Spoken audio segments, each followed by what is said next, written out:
Okay, so tip number one is you can cut and paste and duplicate time just like you can in the arrangement view, but you can actually do this in the MIDI editor as well. This is really, really good if you have some notes and you want to cut them, but you actually want to take the notes that follow it and bring them straight back to the point where you started cutting them. So by doing this, just to give you an example, I'm just going to select these notes here, and instead of cutting them, I'm going to cut time, and you'll notice that all the other notes snap back. Now I can pick anywhere in this arrangement and go edit paste time, and it'll kind of open up and give a gap for these new notes that I've just cut to be placed.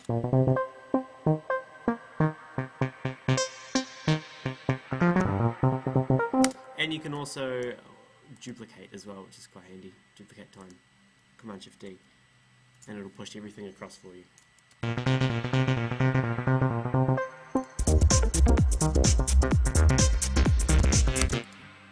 Tip number two is a very, very, very simple and quick one. It's an effective way to speed up CPU power if you're really, really struggling with your set. Simply select as many tracks as you want, which you want to kind of render down, right click on them and choose freeze track.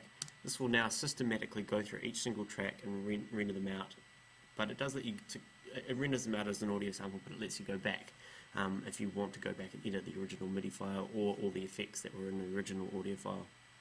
Very, very, very handy, quick way to cut down CPU. This next one's really, really handy if you've got quite a few chains in your effects or instrument racks and you want to distribute them evenly across the zone selector, the zone area of the instrument rack. So let's just say I load in a few separate chains into this rack here. We'll just do 3. And now if I open up the chain selector editor and I drag each one of these out from 0 to 127, right click and go distribute ranges equally. And now it will cut them all out and make them all nice and even for us, which is great because now we can scroll with our knob and know that each chain is going to have the exact same value as the others. So turning on the MIDI editor preview does allow you to listen to modifications and changes that you make to your MIDI notes, but what it also does is it gives you the opportunity to turn the MIDI editor into a nice little step sequencer, which is actually very, very easy to use. So if I enable this headphone button here, and I push some keys on my keyboard. I'm just using the QWERTY keyboard here. I find the note I want, I select the place in the MIDI clip, and I push the right arrow, and it will draw that note in for me. I can push across a few times to leave a few gaps, and let's put another one. You can also do chords.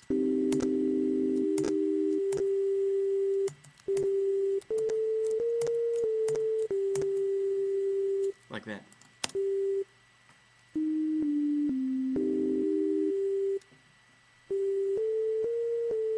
Very quick for getting ideas down. Tip number 5 is if you select some notes in the MIDI editor, I'm just going to pick a selection here at random, and hold down the Command key, you can now draw a slope in the velocity area of the MIDI editor, which will change all the velocities depending on how you cut them, like so. So here's a more extreme one. Oops, just make sure you select the notes first. Like so. You can pick individual notes by holding down the Shift key, and then that slope will only be affected to those particular notes.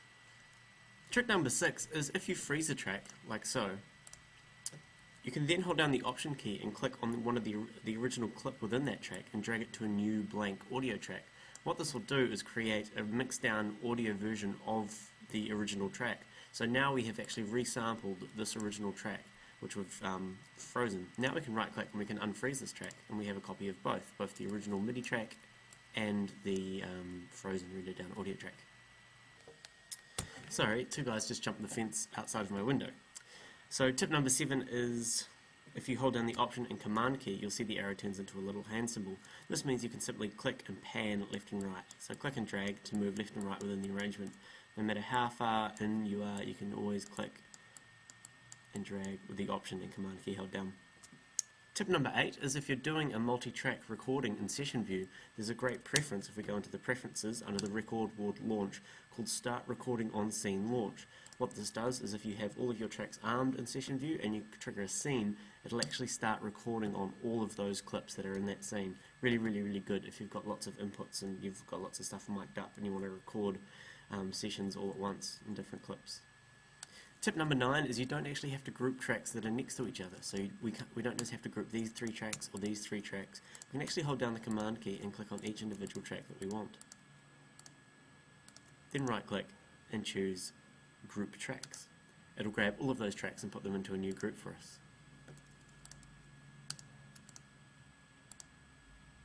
Easy. The final trick is a few little things pop up when you enter MIDI or key map mode, which you might have not realized. If you hold down Command M and go into MIDI map mode, or Command K to go into key mode, we can see that these buttons here pop up, and we also get a play button here.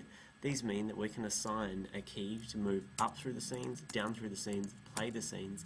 This one is for assigning to a scene number. So if we were to have a rotary encoder knob, we could use this and we could flick through the scenes by turning the knob. And down here, this turns into a play button, so if we assign that to Z. Now if we push, make sure your MIDI keyboard is turned off, your virtual keyboard. Now if we move up and down, we can move through the scenes, we can play a scene, or we can simply play a clip from one of the tracks by using the other key. That's it, tomcosm.com, there's heaps more.